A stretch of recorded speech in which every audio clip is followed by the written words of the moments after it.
الحمدللہ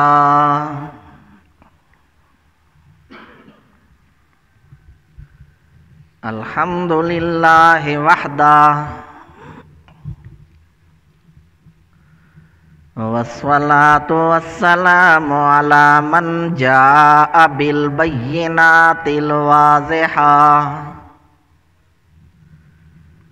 والحجج الراجحة والبراہین القاطعة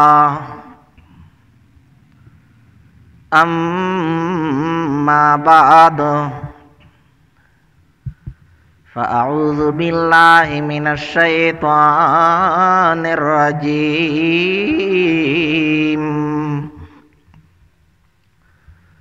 بسم اللہ الرحمن الرحیم وَإِنْ خِفْتُمْ أَلَّا تُقْسِطُوا فِي الْيَتَامَى فَانكِحُوا مَا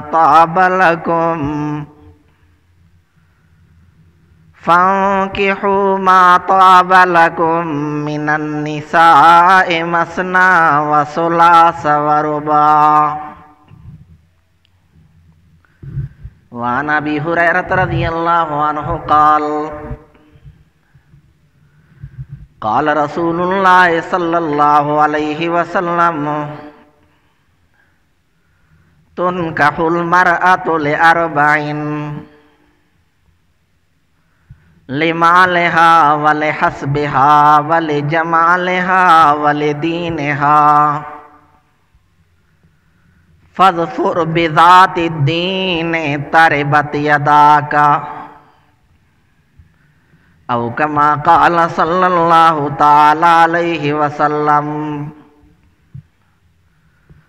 سبحان ربک رب العزت عما یصفون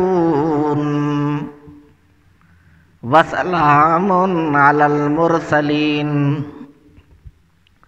والحمد للہ رب العالمین۔ درود شریف پڑھ۔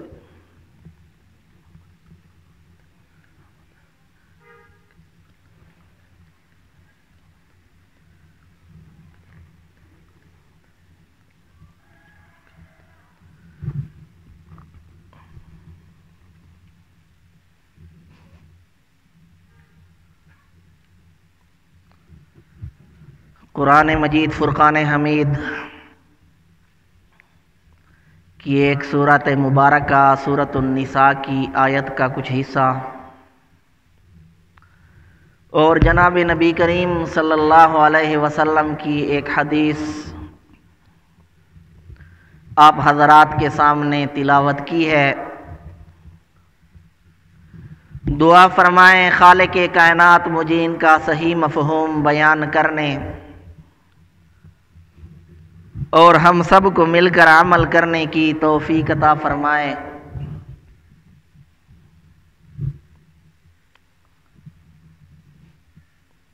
کئی مرتبہ میں عرض کر چکا ہوں کہ اسلام ایک مکمل دین ہے، مکمل ضابطہ حیات ہے۔ انسانی زندگی کا کوئی پہلو ایسا نہیں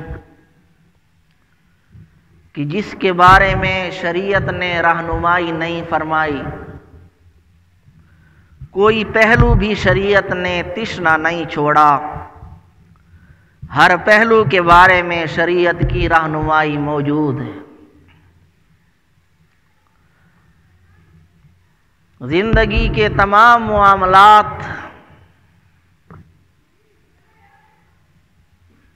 ان کے بارے میں شریعت کی رہنمائی موجود۔ آج جو میں نے حدیث آپ حضرات کے سامنے تلاوت کی وہ نکاح کے بارے میں ہے۔ رسول اللہ صلی اللہ علیہ وآلہ وسلم نے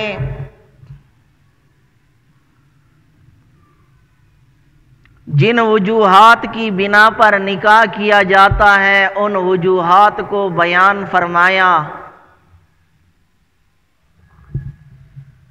اور پھر یہ فرمایا کہ ترجیح ان وجوہات میں کن کو دینی ہے۔ نکاح کے بارے میں رسول اللہ صلی اللہ علیہ وسلم کا فرمان ہے کہ النکاح من سنتی،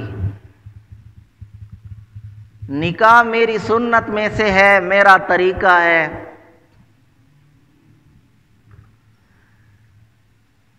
انبیاء کرام علیہم السلام دنیا میں خیر کے نمائندے ہوتے ہیں،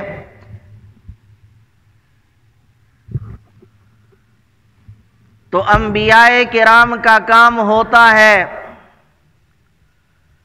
مخلوق کو خالق کے ساتھ جوڑنا اور مخلوق کو آپس میں جوڑنا۔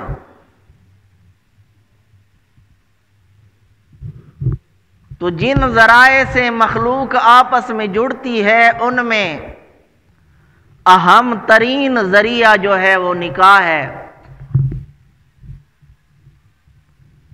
اس لیے آپ صلی اللہ علیہ وسلم نے نکاح کو اپنی سنت قرار دیا۔ انبیاء کا کام ہوتا ہے ملانا،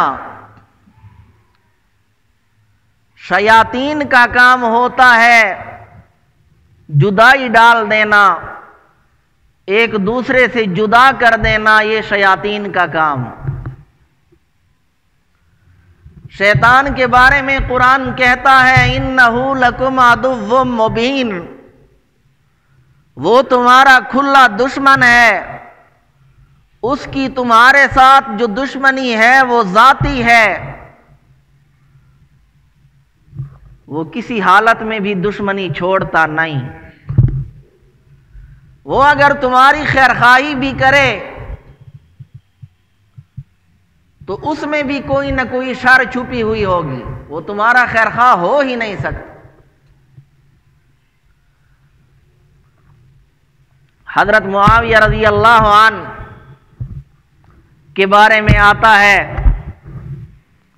کہ ایک دفعہ ان کی تہجد قضا ہو گئی، شیطان کے تصرف کی وجہ سے نیند کا غلبہ ہوا، تہجد قضا ہو گئی۔ شیطان اس پہ بڑا خوش تھا کہ صحابی سے وہ فرض تو چھڑوا نہیں سکتا تھا لیکن تہجد چھوٹ گئی، یہ بھی شیطان کے لیے بڑی بات تھی۔ حضرت معاویہ رضی اللہ عنہ کو اس قدر صدمہ ہوا، اس قدر رنج ہوا کہ سارا دن روتے رہے، استغفار کرتے رہے، اور اس کی تلافی کے لیے انہوں نے پتہ نہیں کتنے نوافل پڑھے، اور اگلی رات کو یہ عزم کیا کہ آج رات انشاءاللہ تہجد قضا نہیں ہوگی، ضرور اٹھوں گا۔ جب تہجد کا وقت ہوا تو کسی نے اٹھا دیا کہ اٹھو، ایسا نہ ہو کہ تیری تہجد رہ جائے۔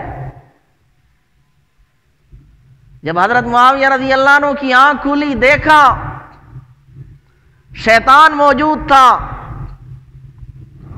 شیطان نے ہی ان کو اٹھایا تھا، تو حضرت امیر معاویہ رضی اللہ عنہ نے شیطان کو پکڑ لیا۔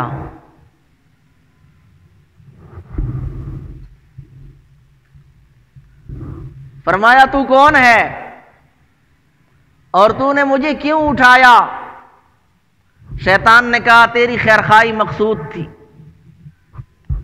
حضرت امیر معاویہ نے فرمایا یہ ہو ہی نہیں سکتا، اس لیے کہ قرآن کہتا ہے اِنَّهُ لَكُمْ عَدُوٌّ مُّبِينٌ، وہ تمہارا واضح دشمن ہے، کھلا دشمن ہے، یہ ہو ہی نہیں سکتا کہ تو میری خیرخواہی کرے، سچ سچ بتا ورنہ چھوڑوں گا نہیں کہ تو نے مجھے کیوں اٹھایا۔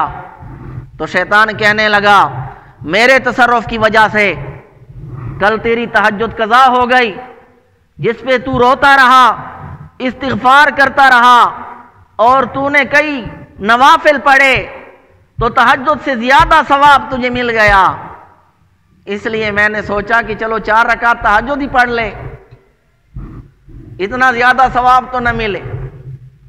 تو شیطان کی خیرخواہی میں بھی شر پوشیدہ ہوتی ہے، وہ خیرخواہ ہو ہی نہیں سکتا۔ شیطان کا کام ہے مخلوق کو خالق سے جدا کرنا اور مخلوق کو آپس میں ایک دوسرے سے جدا کرنا۔ یہی وجہ ہے، روایات میں آتا ہے کہ شیطان اپنا تخت پانی پہ بچھاتا ہے، نمائندوں کو بھیجتا ہے لوگوں کو گمراہ کرنے کے لیے۔ نمائندے آ کر انہیں کارگزاری سناتے ہیں، کوئی کہتا ہے میں نے فلاں سے زنا کروا کے چھوڑا، کوئی کہتا ہے میں نے فلاں سے شراب پلوا کے چھوڑی، کوئی آ کے بتاتا ہے کہ میں نے میاں بیوی کے درمیان جدائی ڈال دی۔ شیطان اس سے خوش ہوتا ہے، اس کو گلے سے لگاتا ہے، اس لیے کہ یہ 2 خاندانوں کی جدائی ہوتی ہے۔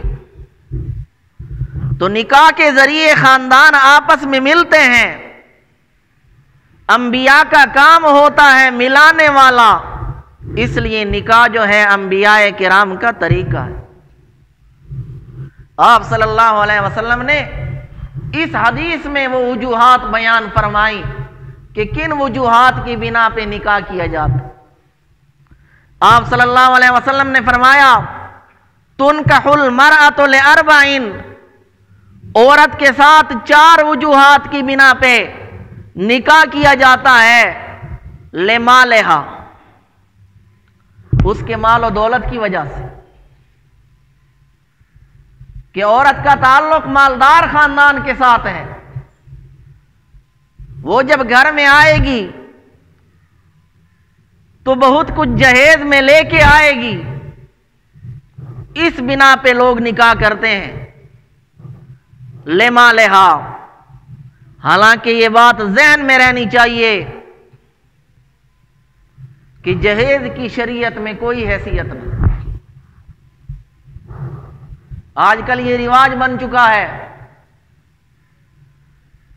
اور اس کو بہت ضروری سمجھا جاتا ہے،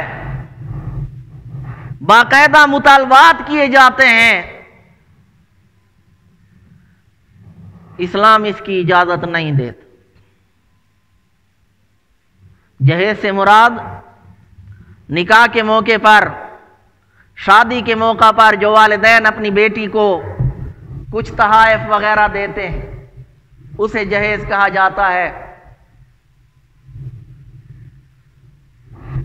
تو آج کل باقاعدہ اس کے مطالبات کیے جاتے ہیں، کہیں صراحتاً کہیں اشارتاً، حالانکہ جہیز اسلام میں نہیں، یہ ایک فضول رسم ہے جو کہ معاشرے میں رائج ہو چکی ہے۔ اتنا جہیز دیا جاتا ہے کہ اس جہیز کی وجہ سے بیٹی پہ حج فرض ہو جاتا، لاکھوں کا جہیز، اب حج اس پہ فرض ہو جاتا ہے، بیچاری حج پہ جا نہیں سکتی۔ جہیز میں جو اس کے لیے سامان خریدا جاتا ہے، سامان کا وہ کیا کرے گی؟ تو اس سامان کی وجہ سے جب وہ سامان جہیز والا والدین اس کی ملکیت میں دے دیتے ہیں، اس پہ حج فرض ہو جاتا ہے، لیکن وہ حج پہ جا نہیں سکتی، پھر اس کے حج پہ جانے کا انتظام نہیں کرواتے، تو اس سے بھی والدین گنہگار ہوں گے،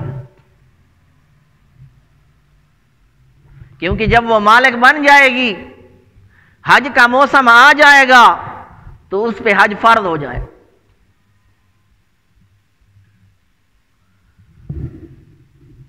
اور پھر لوگ کہتے ہیں کہ ہم تو یہ محبت میں دے رہے ہیں، بیٹی کے ساتھ محبت، اب اس کو خالی ہاتھ تو رخصت نہیں کیا جا سکتا، بہانہ یہ بنایا جاتا ہے، حالانکہ در حقیقت اس کے پیچھے کوئی محبت نہیں ہوتی، بلکہ عزت کا خیال ہوتا ہے کہ اگر بغیر جہیز کے ہم روانہ کرتے ہیں تو خاندان میں معاشرے میں ہماری ناک کٹ جائے گی، سسرال والے تانا دیں گے تو سسرال والوں کے تانوں کے ڈر سے، ساس کے تانوں تشنیع کے ڈر سے، لوگوں کے ڈر سے جہیز جمع کیا جاتا ہے، چاہے اس کے لیے کسی کو بھیک مانگنی پڑے، وہ بھیک مانگتا ہے لیکن اپنی بیٹی کے لیے جہیز جمع کرتا۔ تو یہ بات ذہن میں رہے، ہدیے کے لیے، تحفے کے لیے یہ ضروری ہے کہ وہ دل کی خوشی کے ساتھ ہو، طیب نفس کے ساتھ۔ اگر دل کی خوشی سے نہیں دے رہا بلکہ کسی کے ڈر سے دے رہا ہے، تانوں کے خوف سے دے رہا ہے، تو یہ مال چونکہ وہ دل سے نہیں دے رہا تو ان کے لیے حلال نہیں ہوگا، داماد کے لیے وہ حلال نہیں ہوگا۔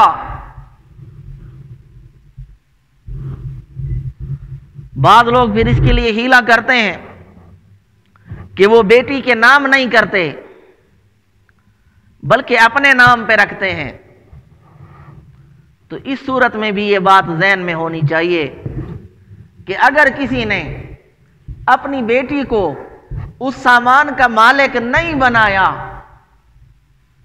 اور اس کا انتقال ہو جاتا ہے تو چاہے اس نے وصیت لکھوائی ہو، چاہے اس نے اس پہ گواہ مقرر کیے ہوں، پھر بھی جب اس کا انتقال ہو جائے گا، جب وہ دنیا سے رخصت ہو جائے گا تو جو مال اس نے چھوڑا ہے وہ تمام ورثاء میں تقسیم ہوگا، بیٹی کو نہیں ملے گا چاہے اس نے لکھوایا بھی ہو، اس لیے کہ لا وصیت للوارث، بیٹی اس کی وارث ہے، وارث کے حق میں وصیت کا اعتبار نہیں ہوتا۔ تو اگر اس کا انتقال ہوا تو جتنا کچھ اس نے جمع کر رکھا ہے سارے کا سارا ورثاء میں تقسیم ہو جائے۔ تو ایسا نہیں کرنا چاہیے، ایک چیز کی اجازت نہیں ہے شریعت میں، وہ چیز خود ہی ہم اپنے اوپر لازم کر لیتے۔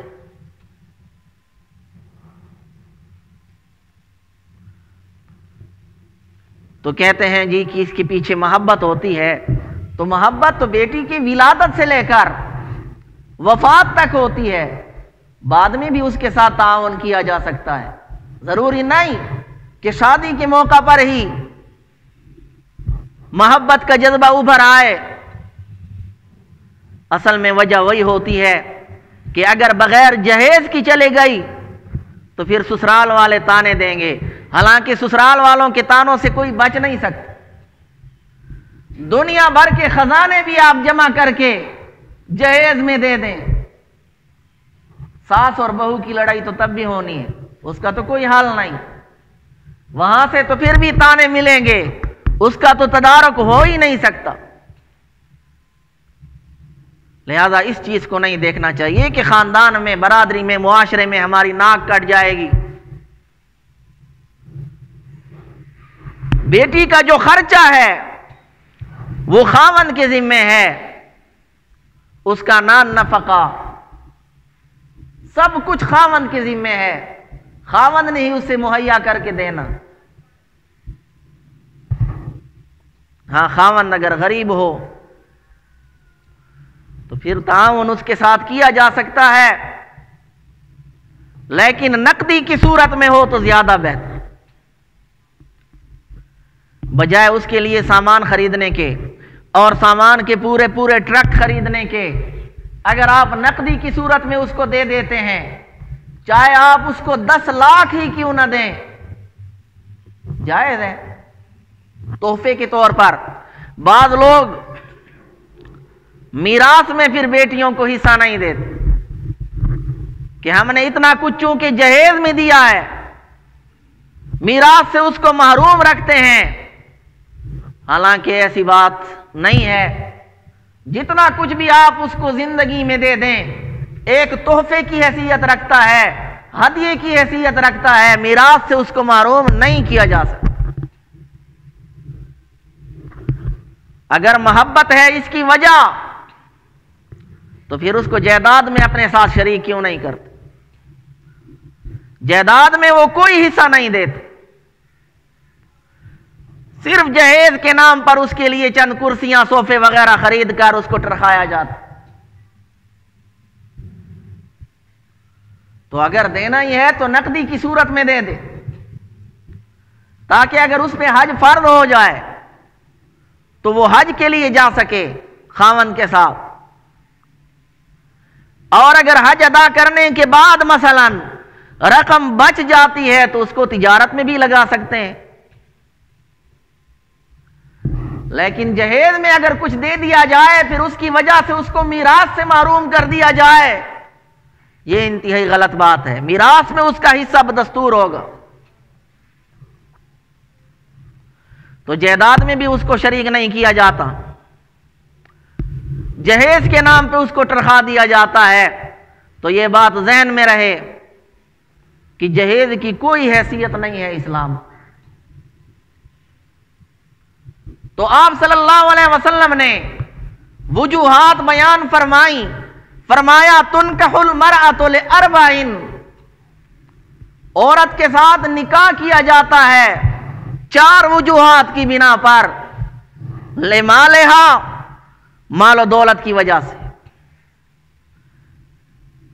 حسب و نسب کی وجہ سے، اور تیسری چیز ولجمالہا، حسن و جمال کی وجہ سے، اور چوتھی دین، چوتھی بات، چوتھی وجہ فرمایا ولدینہا، اور دین کی وجہ سے۔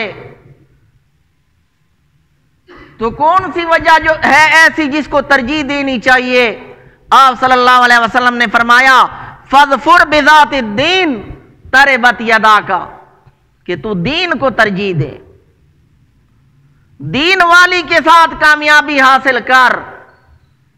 باقی جو وجوہات ہیں ان میں پائیداری نہیں ہے۔ مال کی وجہ سے اگر کسی کے ساتھ محبت ہوگی تو مال ختم، محبت بھی ختم۔ حسب و نسب، خاندان کی وجہ سے اگر کسی کے ساتھ محبت ہوگی وہ بھی باقی نہیں رہتی۔ حسن و جمال کی وجہ سے اگر کسی کے ساتھ محبت ہوگی تو حسن و جمال جب ختم ہوگا تو محبت بھی ختم ہو جائے گی۔ تو یہ کوئی معیاری چیزیں نہیں، اصل چیز جو ہے وہ دین ہے۔ آپ صلی اللہ علیہ وسلم نے فرمایا فاظفر بذات الدین تربت یداک۔ ان وجوہات کی آپ صلی اللہ علیہ وسلم نے نفی بھی نہیں فرمائی، لیکن یہ ہے کہ ترجیح دین کو دینی چاہیے۔ اگر حسن و جمال کے ساتھ کسی کو ایسا رشتہ مل جائے کہ اس کے پاس مال و دولت بھی ہو، سونے پہ سہاگا ہے، ان کی نفی نہیں فرمائی، لیکن اگر ایسی کوئی نہ ملے تو پھر دین کو ہی دیکھا جائے۔ اولین ترجیح دین کو دینی چاہیے۔ آپ صلی اللہ علیہ وسلم نے فرمایا فاظفر بذات الدین تربت یداک۔ آج کل معاشرے میں سب سے زیادہ جو ترجیح دی جا رہی ہے وہ حسن و جمال کو دی جا رہی ہے، صورت کو دی جا رہی ہے۔ نوجوان طبقہ جس چیز کو سب سے پہلے ترجیح دیتا ہے وہ حسن و جمال ہے، حالانکہ یہ ایک عارضی چیز ہے۔ حضرت یحییٰ بن اقسم رحمہ اللہ شکل و صورت کے اعتبار سے انتہائی بدصورت تھے، لیکن بہت بڑے عالم تھے۔ ان کی بیوی انتہائی خوبصورت تھی، تو آپ ان سے فرمایا کرتے تھے کہ ہم دونوں جنتی ہیں، تو بھی جنتی میں بھی جنتی، کہ مجھے تجھ جیسی بیوی ملی اور تجھے مجھ جیسا بدصورت خاوند ملا، میں جب تجھے دیکھوں گا تو اللہ کا شکر ادا کروں گا، اور تو جب مجھے دیکھے گی تو صبر کرے گی، اور صبر اور شکر دونوں کا بدلہ جنت ہے، تو میں اور آپ دونوں جنتی ہیں۔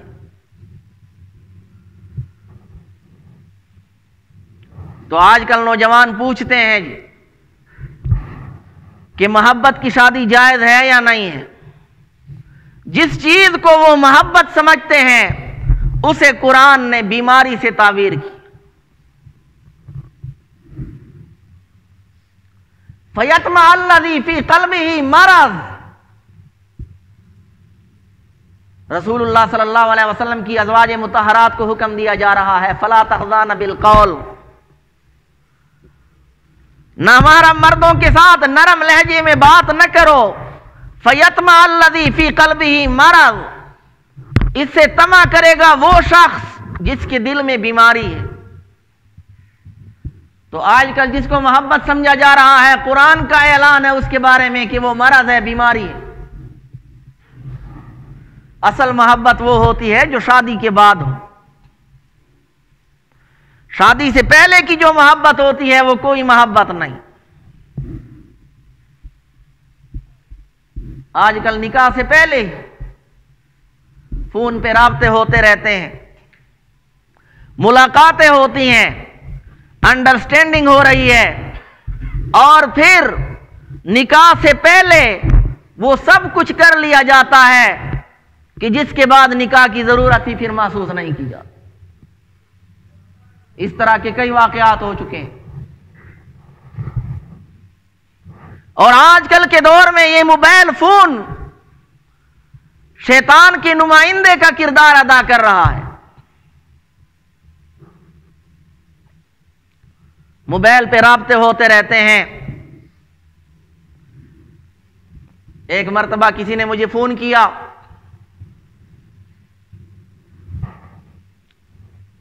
تو یہی واقعہ سارا بیان کیا۔ نکاح سے پہلے ملاقاتیں ہوتی رہیں، نکاح کے وعدے ہوتے رہے، یہاں تک کہ بدفعلی میں مبتلا ہو گئے۔ اب مجھے کہتا ہے کہ میں نے اس کے ساتھ نکاح کے وعدے کیے تھے لیکن اب میرا دل نہیں چاہتا۔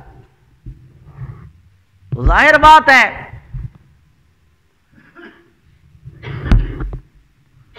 تو کہنے لگا کہ اب اس کی تلافی کیا ہوگی؟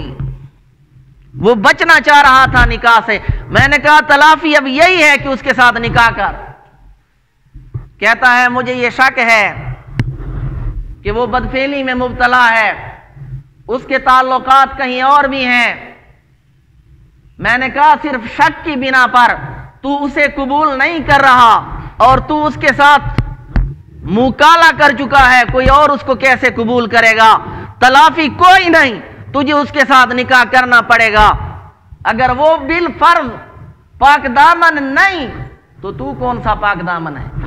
اور یہ قرآن کا فیصلہ ہے، الخبیثات للخبیثین والخبیثون للخبیثات، ناپاک عورتیں ناپاک مردوں کے لیے اور ناپاک مرد ناپاک عورتوں کے لیے۔ تو یہ جو شادی سے پہلے ہوتی ہے جس کو محبت کہا جاتا ہے، یہ محبت نہیں بیماری ہے۔ قرآن نے اس کو مرض کے ساتھ تعبیر کیا۔ نکاح سے متعلق ایک بات یہ بھی ذہن میں رکھنی چاہیے،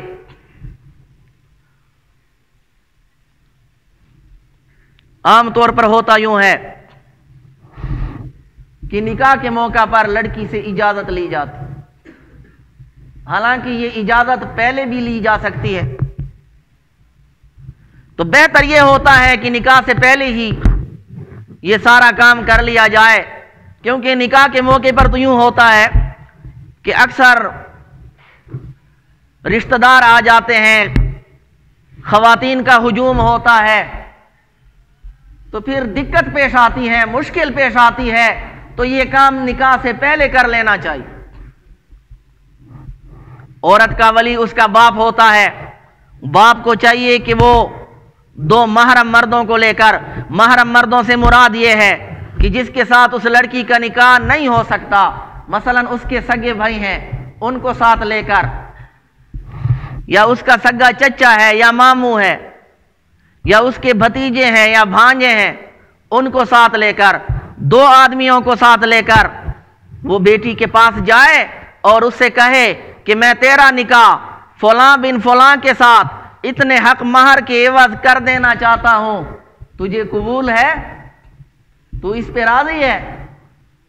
اس کے بعد اگر وہ خاموش ہو جائے، فقہا لکھتے ہیں یہ بھی اجازت ہے، یا اگر وہ سر ہلائے یہ بھی اجازت ہے، اگر وہ رو پڑے یہ بھی اجازت ہے، اگر وہ ہنس پڑے یہ بھی اجازت ہے۔ کنواری عورت کا زبان کے ساتھ اقرار کرنا ضروری نہیں، اور 3 مرتبہ پوچھنا بھی ضروری نہیں، بس گواہوں کے سامنے 1 مرتبہ پوچھ لیا اجازت ہو گئی، لیکن یہ کام باپ خود کرے۔ بعض لوگ شرماتے ہیں اس موقع پر۔ پرانے زمانے میں بھی یوں ہوتا تھا کہ جس کی بیٹی کی شادی ہوتی تھی وہ کہیں چھپ جاتا تھا، اس کو تلاش کیا جاتا تھا۔ اس میں شرمانے والی کون سی بات؟ تجھے اللہ نے اس کا ولی بنایا ہے، سرپرست بنایا ہے، تو اس میں شرمانا نہیں چاہیے، شرم گناہ کے کاموں میں آنی چاہیے۔ تو باپ کو خود جا کر 2 ایسے آدمی ساتھ لے جائے جو محرم ہوں، جس کے ساتھ اس لڑکی کا نکاح جائز نہ ہو۔ اکثر ہوتا یوں ہے کہ نہ محرم، اس لڑکی کا کوئی چچا زاد ہوتا ہے، خالہ زاد ہوتا ہے، مامو زاد ہوتا ہے، جس کے ساتھ لڑکی کا نکاح جائز ہوتا ہے، ایسے آدمیوں کو ساتھ لے کر چلے جاتے ہیں۔ خود بھی گناہگار ہوتے ہیں، بھیجنے والا بھی گناہگار ہوتا ہے۔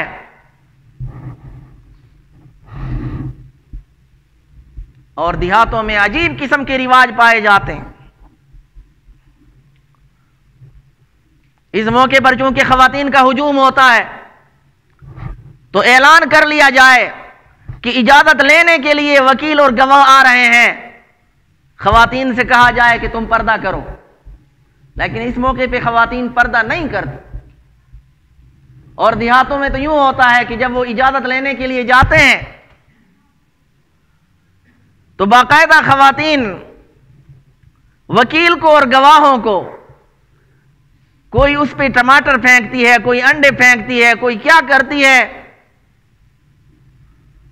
تو ان چیزوں سے بچا جائے۔ نکاح کے موقع پر اجازت ضروری نہیں ہوتی، 2-3 دن پہلے یہ اجازت لے لیجیے۔ تو آپ صلی اللہ علیہ وسلم نے فرمایا تنکح المرأۃ لأربع، عورت کے ساتھ نکاح کیا جاتا ہے 4 وجوہات کی بنا پر۔ لمالہا، اس کے مال کی وجہ سے، اس کے حسب و نسب کی وجہ سے، ولجمالہا، اس کے حسن و جمال کی وجہ سے، ولدینہا، اور اس کے دین کی وجہ سے۔ آپ نے فرمایا ترجیح کس کو دینی چاہیے؟ فاظفر بذات الدین تربت یداکا، تیرے دونوں ہاتھ خاک آلود ہوں، تو دین والی کے ساتھ کامیابی حاصل کر، یعنی دین کو ترجیح دے۔ ٹائم ختم ہو چکا ہے۔ خالق کی کائنات سے دعا ہے جو کچھ کہا سنا اس پہ عمل کرنے کی توفیق عطا فرمائے۔ وما علینا۔